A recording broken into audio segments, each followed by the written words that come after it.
This is Aging Forward, a podcast from Mayo Clinic about the science behind healthy aging and longevity. Each episode, we explore new ways to take care of our long-term health, the health of our loved ones, and our community, so we can all live longer and better. I'm Dr. Christina Chen, a geriatrician and internist at Mayo Clinic in Rochester, Minnesota. In this episode, we are talking about diabetes, a condition that affects millions of people. About 38.4 million Americans, or roughly 1 in 10 people, have diabetes, and up to 95% of those cases are type 2, which is also deeply manageable and in many cases preventable. Diabetes isn't just about blood sugar, it's about how our bodies process energy, how lifestyle habits accumulate over the years, and how nutrition plays such a central role in maintaining health and independence. And while the risk of diabetes increases with age, the story does not have to end there. Today, we are joined by Laura Knudsen, a registered dietitian and nutrition expert at Mayo Clinic in Eau Claire and Menominee, Wisconsin. She has dedicated her career to helping people optimize wellness through food science and lifestyle. So, welcome, Laura. Happy to have you on the podcast today. Thank you. We would love to get to know you a little bit. And can you share some background about how did you pursue a career in this space of nutrition and dietetics? When I was in high school, we had to take these little questionnaires to figure out what we might want to do when we grow up. Okay. And this is how I even learned that there was a career in the dietetics field to begin with. So I went to UW Stout for college and studied dietetics. I initially thought I would do sports nutrition. And then I met my husband who has type 1 diabetes. And it changed my path forward. And I've been a certified diabetes educator since 2018, I believe. I love hearing your background, what sparked your interest and what drove your interest, because it sounds like it's a very personal thing for you as well to help your husband through it. I'd love to have our audience kind of understand the basics, the details behind diabetes and the link to aging. So maybe we can start with that background. Can you explain what exactly is diabetes? And there's the different types, right? Type 1 and type 2. What's the difference between those types? Diabetes affects the way our body uses blood sugar, or the medical term for sugar is glucose. And so with type 1 diabetes, it's an autoimmune disease, and the body kind of attacks the beta cells in that pancreas, and we don't make any more insulin. So with type 1 diabetes, the only treatment we have right now is insulin. All right, meaning the insulin that people use to inject themselves. Yes. And then with type 2 diabetes, we have probably two problems going on. One, we don't make enough insulin and we don't use it well. We have more than 10 different medication classes that we can pull from. I think that both types of diabetes, our lifestyle plays a role in how we manage the condition. Both types don't make enough insulin, but type 2, the insulin resistance is maybe even like an underlying issue or the contributor of it. Thank you for simplifying that for us. And I know type 1 typically is a younger onset, and as people age over the years, type 2 then becomes more common. Can you describe some of the changes in the body that can contribute to the insulin resistance you're talking about in type 2 diabetes? Definitely. I even heard in your introduction, you were saying 1 in 10 people have diabetes. When we get older, that statistic is much tighter. It's approximately 1 in 3 people, 65 and older, have diabetes, with type 2 being the most common. So definitely something is changing in our body to increase that risk as we get older. Number one, our lean muscle mass tends to go down. I think we lose maybe 3 to 8% of our muscle probably a decade after the age of 30. So that is one of the areas that we are trying to maintain our lean muscle mass to reduce our risk of developing type 2 diabetes. We maybe sometimes gradually see a weight increase over the years. So maybe sometimes it's common for me to see somebody in the clinic, and I see a fair number of people for weight management as well, and they will tell me their usual adult body weight. And maybe by the time I see them, it's like, man, I've gradually have put on a little bit of weight over the years.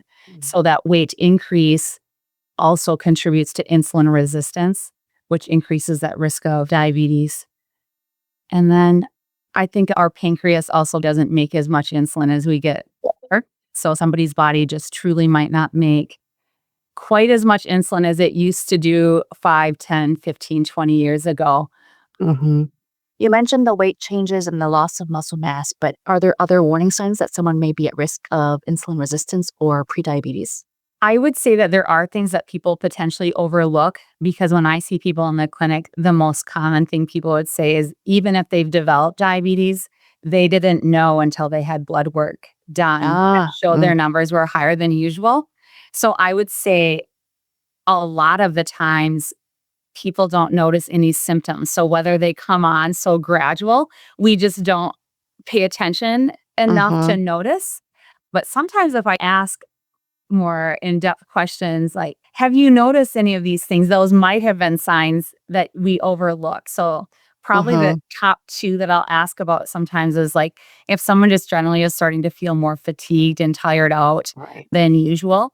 I sometimes wonder, is that insulin resistance or is the way our body uses our blood sugar not as efficient as it used to be?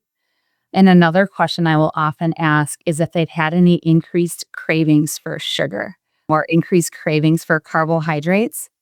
I think that that can be a sign of insulin resistance because what can happen is as our blood sugar goes up, our insulin levels also go up to compensate for those higher blood sugar levels. And when we have high insulin levels, we tend to feel more hungry. Mm-hmm. So if somebody tells me they eat a bowl of cereal for breakfast and they are hungry an hour or two later, sometimes I wonder if that insulin resistance is a part of that driving of that appetite, especially after meals that are maybe higher in carbohydrate or higher in refined carbohydrates. I think especially can start the cycle of feeling munchy and snacky all day long. You're right. I'm glad you mentioned that. I often see those early symptoms as well. And it's something they often overlook because it's like, well, I've been tired for a while now, or, my appetite changes here and there, but I have been eating more, it seems like, and the cravings are more prevalent, or they're more thirsty too. They tend to drink more and urinate more, and they don't come in until it's time for surveillance blood work. And all of a sudden their A1C is 11. It's like, oh my gosh, how long has this been going on? So, let's talk a little bit about how uncontrolled diabetes impacts overall health, especially for older adults. Sometimes we just don't know they're diabetic until it's noticed on blood work. And by then, they could have had the condition for years. So, how does that impact overall health, especially if it's untreated? High blood sugar levels can take a toll on a microvascular level and a macrovascular level. Yeah. So the organ systems that I am very sensitive to when I'm seeing somebody that has diabetes is the heart. When somebody has diabetes, they are twice as likely to have a major cardiovascular event than someone without diabetes. So from a nutrition standpoint, I am automatically thinking I'm also going to make sure that we eat well from a heart healthy standpoint to Hmm. reduce that risk heart wise as well. Neuropathy. Often people have so much pain with damage to our nerves, and it is so uncomfortable. And maybe some of our medicines don't manage as well as we wish they would to take away pain or discomfort. Peripheral neuropathy often will develop first. I will see people that come in, they have maybe a walker or a cane, and they say that their feet feels like pins or feels like they're falling asleep, or they're just numb in general and they have spots on their feet. They don't feel anything. Many people have said that they have a family member or friend that lost their foot or their leg to neuropathy.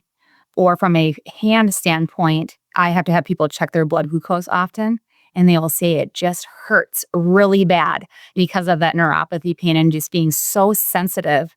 I will also see people that have autonomic neuropathy where they have gastroparesis in their stomach. So even tolerating food is hard. So they also have to change the texture of their foods to be able to eat well.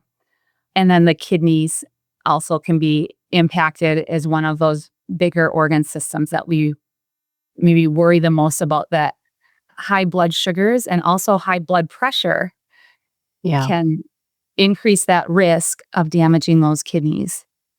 Right. It's really the downstream effect that occurs years later, where then it affects the symptoms and the burden and the quality of life, where neuropathy, living with pain every day is not fun. Living with heart failure symptoms every day because you've had a heart attack at age 40 is not a good thing. And so these are all things that we don't realize how much it impacts our function and quality of life until it actually happens, and then it's irreversible, right? Or harder to reverse, at least.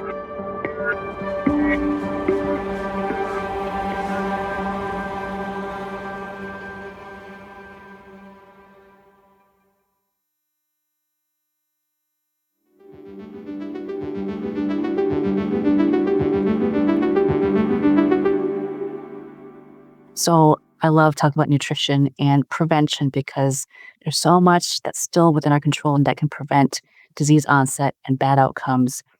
As a nutritionist and a dietitian, what do you feel like are the most effective nutrition strategies to reduce the risk of developing diabetes in the first place? An emphasis on vegetables, particularly the non-starchy vegetables, is a big piece of things.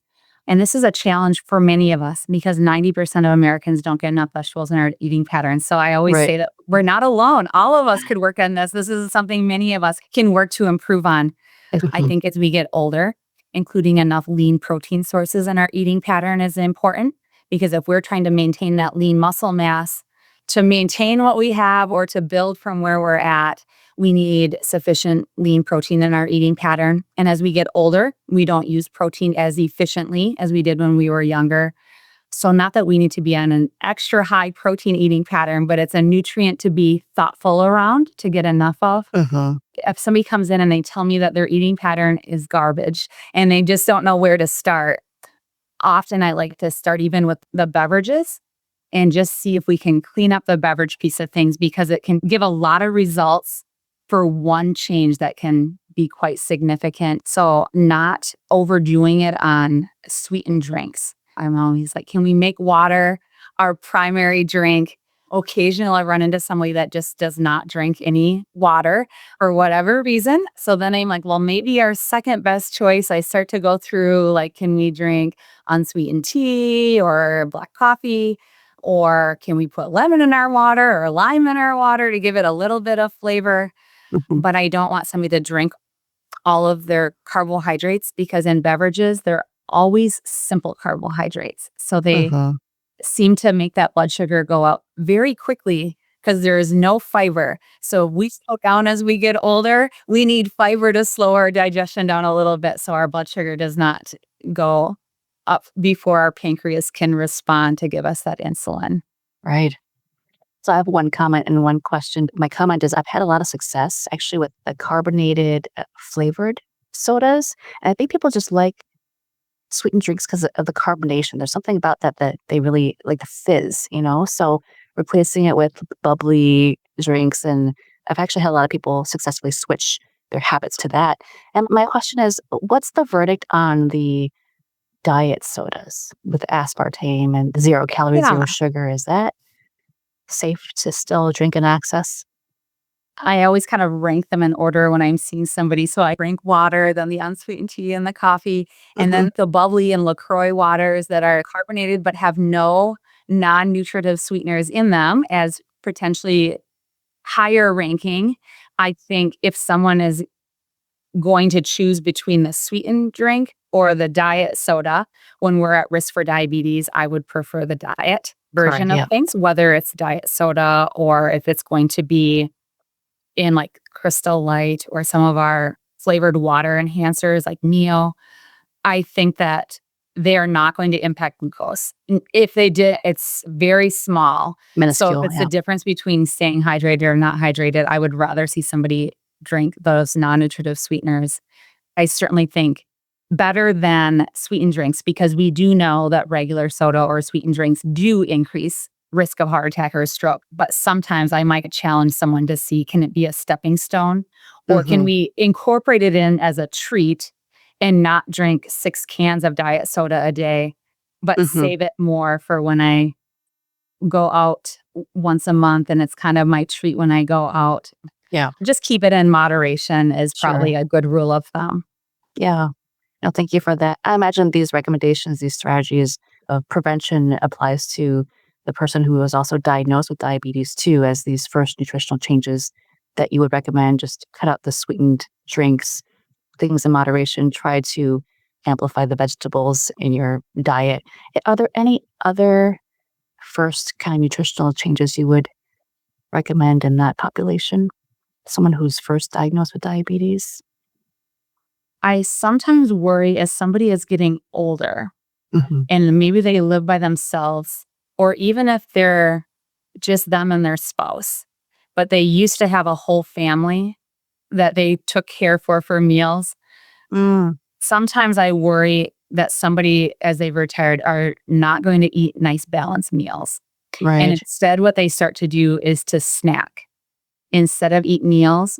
And then when that snacking occurs, they tend to be more carbohydrate based snacks. They seem to lack produce and protein.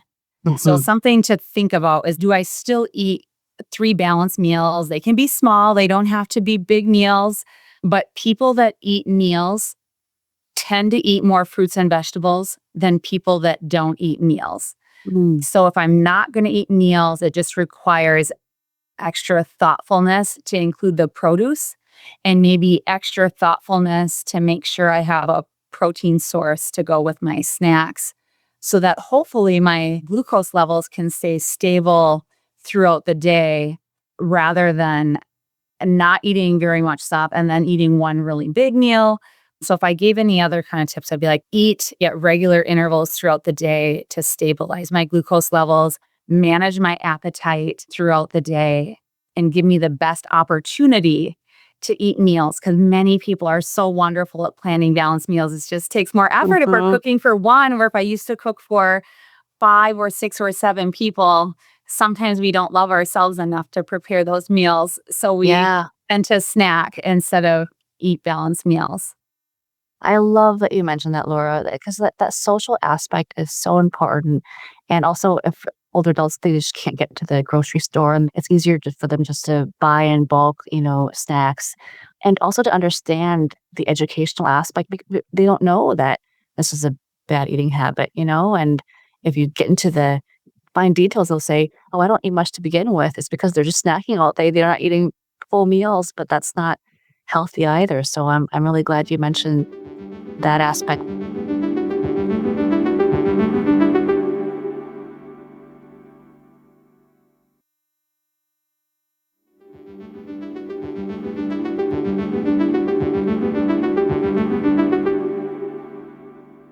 Are there misconceptions about diabetic diets? And I mention this because I work in nursing homes, and I see patients when they're out in the dining room eating and they're on this diabetic diet, so to speak. And I look at their plate and it's French toast with syrup, and it's this, sugar-free syrup. And it's just like, that doesn't look like a diabetic diet to me. And then we ask people to curb the carbohydrates. And I don't think there's a clear description of what a diabetic diet is. So can you clarify that? Can you describe what a healthy diabetic diet truly looks like? Yeah, so one, I do not like when people feel like they have to follow a specific diabetic diet. There is Sure. no diabetic diet in my eyes Mm, whatsoever. But it's definitely a common question that I get all the time. I was diagnosed with diabetes. I mhm, need the meal plan to follow the special diet. So, no, to me, there is no special diabetes diet. To me, it can be individualized. But like you said, you work sometimes in a nursing home, it is provided to them. It cannot be tailored individually quite as mhm, well. But the big keys to me are, it has enough non-starchy vegetables, lean protein, and quality carbohydrates. The plate method is a common concept that I use in the clinic. It can be practical as far as like seeing what that looks like. as you're talking about the plate method, I can't help but think about, those plates that we give our toddlers. It's got the dividers in the middle. I was like, how cool would it be to have an adult version of that? And it's got dividers that say, here's the protein portion. These are some ideas you can choose from. Here's your vegetables and your plant proteins, and just give ideas for people so that they can just look at the plate and be like, oh, we'll do fish and beans plus a small sliver of mashed potatoes today. I was just to give them something to know how to portion plan, I suppose. Yeah, I actually do sell these kind of plates. Oh, they do. And even if somebody does not want to spend a lot to buy a very fancy one that has color coded little corners, even the 3 container divider plates that they sell in the disposable section where they have maybe paper plates or styrofoam. They'll have like 3 little pieces as a guide. So those are the plates you're using so you don't have to do all your dishes. It helps us to maybe balance our macronutrients out for good quality in our eating patterns. So let's say we have a portion plate where one portion is half the plate and the other two are quarter of a plate. How would you usually divide that up into the recommended food choices? So I'm like, can we include half of the plate non-starchy vegetables, and can a fourth of it be lean protein sources? And even a bonus if they can have some plant protein sources in there to help with that insulin resistance piece of things. And then a fourth of it quality carbohydrates that have fiber, or complex carbohydrates would be another term that maybe people have heard, or maybe lower glycemic index type carbohydrates like beans or lentils. So an emphasis on non-starchy vegetables, limit added sugars and refined grains. So I think of the sweetened drinks and not too much sweets and desserts for assisted living or nursing home. I'd be like, man, I don't want to offer dessert at every meal for a population that maybe can't be as active as they once were, and thinking of it more as a treat. Because even if somebody does not have diabetes, this is not how any of us should be eating on a regular basis. And then less processed food to the extent possible. We can call it whatever eating pattern we want, whether we say it's low carb or if we consider it more vegetarian or more of this Mediterranean, which is a high ranking diabetes eating pattern as well as a heart healthy eating pattern. As you're going through these food choices, talking about quality carbohydrates and plant proteins, I'm just thinking like, how much of these foods do I know about? Like, I'm sort of scratching my head trying to think of the variety of foods, and there's only so much I can think of, not to mention cooking them well and tasting good. Do you have any resources or like handouts that you give to patients about what are quality carbohydrates aside from beans? What are other plant proteins and non-starchy vegetables? Like, how do you guide people through that? Right. How do I find these things on my own? So there's only a handful of vegetables that are starchy, but things like corn or peas or potatoes are considered starchy vegetables. It is not that it's not healthy. So those are my favorite. They are healthy and they have fiber. But I think of that plate method, I would just tell somebody, this is when I would put it under the fourth of the plate. So I might say, I don't want you to have both potatoes and peas at the same meal or potatoes and corn at the same meal. I might say, this is why they invented peas and carrots. I can have peas for the starchy food and I could have carrots for the non-starchy one. Or if I had corn on the cob, maybe I could have a lettuce salad to go with it. But most vegetables are non-starchy. Some specific examples would be green beans or asparagus, Brussels sprouts, leafy greens like lettuce and spinach, even like sugar snap peas, grape tomatoes. I was thinking of some I can eat maybe cooked versus raw because how it's prepared doesn't matter. Or if I need to do it seasonal, maybe with winter coming, I would like to eat more cooked vegetables, where maybe in the summer months, I just prefer them to be more raw. And what might that Mediterranean style portion plate look like? I still picture this emphasis on vegetables. I still picture a fourth of the plate foods with fiber, like whether it's brown rice or whole grain pasta or beans or lentils, sweet potatoes, regular potatoes. The part that changes the most to me is that protein section. So what is unique with the Mediterranean eating pattern compared to many other high-ranking eating patterns is they seem to be a little bit more specific on where the protein comes from.